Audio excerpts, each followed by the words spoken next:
He always aimed to help his friends. But on that day, his help got him in a big trouble. Despite of all odds against him, he really did unbelievable, and it will shock you. Welcome back to Paramount Recapped.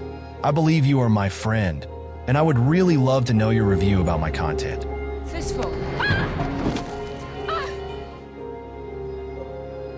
Terry kicks things off in the bank job working at his car repair shop, keeping an eye on Mike, one of his employees. Mike mentions that he's marrying Ingrid, who also works with them as a secretary. The next day, Terry gives her the day off to get ready for the wedding. Suddenly, two guys show up, demanding money from Terry. Well, you just bloody did. Due to his shaky financial situation, he hasn't paid them back yet. They're ticked off and smash a car window in frustration. Terry promises to pay soon, but they warn him that if he doesn't settle up in a week, they'll come after him worse. Just then, Martina, an old friend of Terry's, drops by. It's been a while since they last spoke, so he's both happy and surprised to see her. She quickly gets to the point. She's got a job that could earn him a fortune. Intrigued, Terry agrees to meet her later to hear more. Meanwhile, over at the FBI, the head honcho is briefing his team about a guy named Michael X. He's gained fame by speaking out for the rights of black people and has a solid following. But beneath that activist persona, he's a drug dealer and has dirt on several high-ranking officials. He even blackmailed a judge to avoid prison, thanks to compromising photos he has stashed away. Those incriminating photos are in a safety deposit box at Lloyd's Bank. Bank in Marylebone. We believe that's where the photos are located. And the FBI needs to get their hands on them without making it look like an official operation. One of the FBI agents, Jack, says he's been working on this and is ready to go, but they'll need civilians to unknowingly carry out the bank heist. Back to Terry, he meets Martina, and she drops a bombshell. She wants him to help rob Lloyd's Bank. Terry's no professional thief, but Martina tells him he has friends who do anything for cash. Plus, the bank security system will be down for a week due to maintenance, making it the perfect time for a heist. Terry hesitates, but when Martina mentions that each of them could walk away with $1 million, he agrees to consider it and promises to get back to her after talking to his friends. I'll have to think about it. Martina later meets Jack, the FBI guy, and tells him that Terry is likely on board but needs a little more time. Jack's pleased everything is falling into place and reminds her he's not interested in the cash. They just need the contents of safety deposit box 118. Cheers, gorgeous. Martina's thrilled since she stands to make a ton of money. Meanwhile, Terry, who had been listening in on their conversation, knows she's up to something shady. The next day, Terry attends Mike's wedding with Martina. She meets Terry's crew, and they all agree to the plan. Martina explains that they're not robbing the entire bank, just the safe deposit boxes where rich folks stash their valuables. She even claims to have her own box there and says she'll go in with Terry the next day under the guise of retrieving something. Maybe open a box of our own. I've already done that. We can go and have a look tomorrow. At the wedding, Terry's wife, Sarah, shows up and the whole crew is in a celebratory mood. The next day, Terry and Martina visit Lloyd's Bank. They scope out the place and quickly realize breaking in will be tough. The bank is huge and well protected. Meanwhile, Dave and Kevin, two of Terry's pals, are outside with a camera, pretending to film each other while secretly recording the bank's layout. I did a couple of films for you, Mr. Vogel.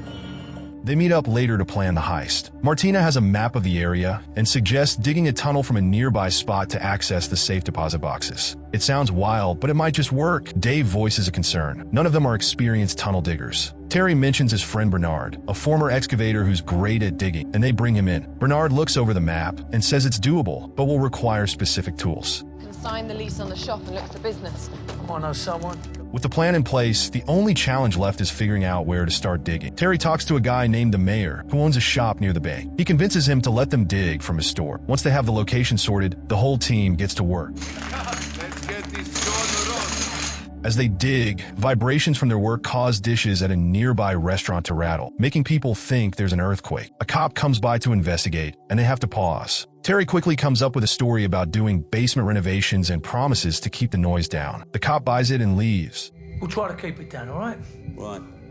Terry then brings Mike into the operation, tasking him with keeping watch from a rooftop nearby. Mike radios and updates as the team continues digging. Martina, keeping tabs on everything, meets up with Jack at a bar and tells him the team is making progress. She's caught off guard when Terry shows up unexpectedly. Jack takes off, and Terry, suspicious of Martina's intentions, confronts her. She brushes it off, saying Jack was just some guy hitting on her, but Terry knows better. He saw them together earlier and senses something fishy. Jack meets up with a woman who works as a spy in Michael's home. Her job is to pass information to Jack and try to get her hands on all the dirt Michael's hiding. She tells Jack she's struggling though, because Michael's super careful and doesn't let anyone near his office. At the same time, a cop who's been keeping an ear on radio communications picks up chatter between Mike, Terry, and the rest of the crew. He doesn't have a clue about what they're doing, but he's suspicious. Terry, on the other hand, is checking out the tunnel they've been digging with Bernard and gets shocked to find rocks in the way. He starts digging through them with his bare hands and ends up falling through a hole. Turns out, it's an old tunnel that leads them straight to the bank safe. The whole team is pumped because this is the shortcut they need to hit the jackpot. Florida Vault. Terry keeps digging and eventually breaks through to the floor of the safe deposit room. They're now literally one step away from their goal. Terry radios Mike, letting him know they've hit the safe deposit room and need a couple of hours to rest up before cracking open the boxes. Mike's thrilled and keeps a lookout, telling them he'll alert them if anything goes wrong. Meanwhile, the cop who overheard their conversation informs his bosses. They get worried because the area they're in has a bunch of banks, and it's impossible to pinpoint which one is being targeted. After a bit of rest, the crew finally enters the deposit room. They start opening boxes and are met with piles of cash, gold bars, diamonds, you name it. There's even some wine, so they decide to celebrate right there in the vault. Among the loot, Terry finds the incriminating photos from Michael's deposit box. The team's mood shifts when they realize these photos are they show high-ranking officials involved in some shady business. If these pictures get out, it could cause a massive scandal. Martina spills the beans about Jack. She reveals that he's the FBI's assistant chief, and all he wanted was the stuff in Michael's box, not the money. Terry loses it, saying she should have told them from the start. Dave freaks out and bails with his cut, but Kevin decides to stay and help Terry and Martina figure things out. Martina calls Jack, accusing him of trying to double-cross them. She tells him if he wants the photos, he has to meet her alone at the subway station. Jack agrees. Meanwhile, a businessman named Jason, who's in cahoots with Michael, finds out about the heist and starts panicking. Christ, what a fiasco. He calls Michael, who demands that Jason fix this mess fast. Terry heads to the subway to meet Jack, giving him just 2 of the many photos they've got. In exchange, Terry demands passports for himself, Kevin, and Martina so they can skip town. British passport, safe passage out of the country. For the whole team. Jack, seeing no other option, agrees. Jack informs his boss, and they decide to play along for now to get the photos back. Meanwhile, Jason, who's getting desperate, remembers seeing Dave a couple of days before the robbery. He suspects Dave's involved and has his men grab him. After roughing Dave up, Jason gets him to spill the beans. Think so, Mr. Vogel?